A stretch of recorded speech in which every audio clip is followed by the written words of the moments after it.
Sasa wapo hata katika jamii ambao kila wakati lazima atafute jambo la kuichonganisha jamii ili jamii iingie katika shida. Yesu amekuja kuwaokoa watu wa jinsi hii.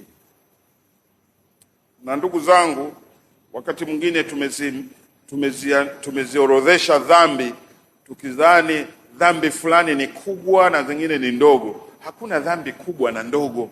Uongo na uchonganishi ni dhambi.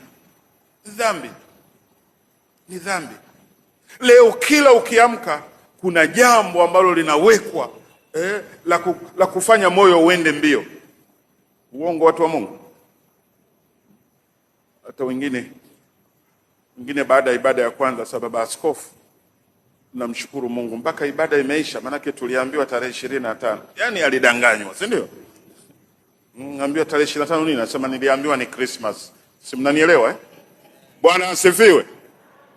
Wako watu yani hana amani, lazima atengeneze mambo.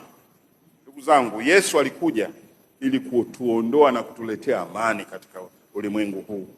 Na amani ni zaidi ya hii tunayosema.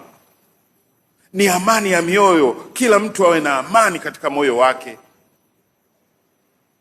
Hata tusiharibu kazi ya Mungu ambaye amemtuma mwana wake wa pekee aje aifanye katika ulimwengu huu.